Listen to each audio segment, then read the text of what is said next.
Hi, this is Kerry Artek with Wicked Stocks, bringing you the weekly DIA analysis. That is the Dow Jones Industrial Average ETF, symbol DIA, also called the Diamonds. This for the week of Monday, December 27th, 2021. Before I jump into the charts, I just want to encourage you to please click like if you like the weekly DIA analysis or any analysis that Wicked Stocks uploads to its YouTube channel. And also subscribe. Subscribing to the Wicked Stocks YouTube channel will provide you notification each and every time we upload new content to the Wicked Stocks YouTube channel. Every day, every trading day, we put out the daily triple Q report, the NASDAQ 100, the daily SPY report, the daily, that is the S&P 500, the weekly IWM, weekly DIA. We also do a daily, individual stock picks, at least one a week, and an assortment of other analytical videos that go out on a periodic basis. So become a subscriber. You won't regret it. Let's jump into the charts. I just want to let you know that all of these charts are weekly bar charts. This is, I would characterize it as kind of near mid long-term analysis.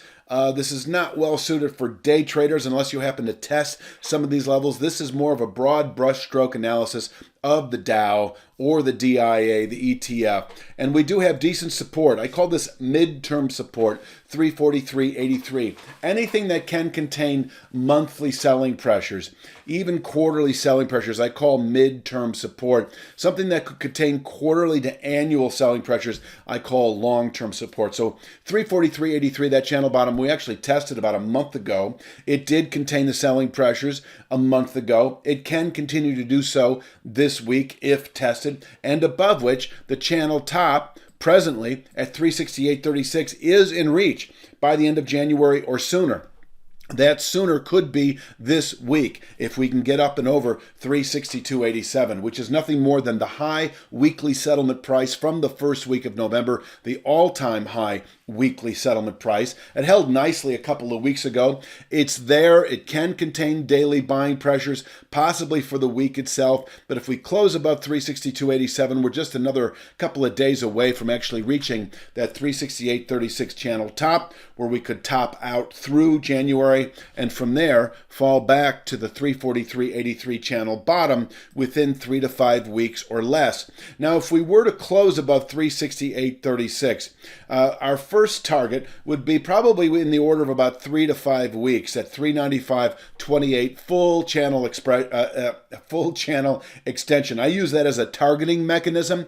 It is not a strong resistance per se, but when you close above a formation that would represent new all-time highs, and you're kind of in uncharted territory, one of the mechanisms I use is a full channel extension, and they're fairly reliable. And so 3 to 5 weeks, 2 months at the very most, 395.28. But I honestly, if we do close above 368.36, I think that should set off longer-term bullish continuation, whereby possibly within 3 to 5 months, we could reach that 421.60 rising channel top. I will say at some point in 2022, if we close above 368.36, we should reach that 421.60 rising channel top. That could take more than 3 to 5 months, could spill into Q3, but in any event, it becomes a longer-term objective that can contain annual buying pressures when tested. Let's go back to the downside, that if we were to close this week below 343.83, we set up for weakness into January trade. The next 2 to 3 weeks then expected to test that 325.28 rising channel bottom, which is a longer term support level that could contain selling through Q1, possibly into later 2022. And so that is good bottom picking territory. I like this setup because, when you close below 343.83, if you close below 343.83, that certainly sets off some long liquidation, some short sellers jump into the market, but not for long perhaps. The next 2 or 3 weeks, we bottom out nicely at 325.28 through 2022 perhaps. And I'll also mention that 325.28 is backed up by a substantial ultra long-term support level. You can see 325.28 here, and also we settled about a year ago above a significant long-term channel top that this week is at 315.88. So closing below that 343.83 formation if we happen to break 325.28, which is our first target, we haven't far to fall to continue to 315.88, which is ultra long-term support. That formation able to absorb selling through 2022 and quite possibly through the balance of the decade. This market remains in a significant long-term buy signal above 315.88, and we could easily fall back and test it over the coming month, 2 or 3, and still be in the confines of what I consider to be a long-term bull market. Closing below 315.88 at the end of any week, well, then we are in a sort of a weak mode as we continue into Q1, Q2, Q3. I think we've then seen probably a good high, if not through 2022, then the better part of 2022.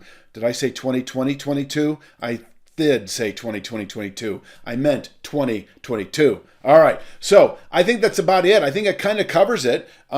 Please click like if you like the weekly DIA analysis, and subscribe. Share this with friends or associates or colleagues. The more you share, the more I like it. Subscribing to the Wicked Stocks YouTube channel will also provide you notification when these analytical videos are uploaded to our channel. And that's all I've got to say. I'll be back next week with another weekly DIA analysis. You have a great week.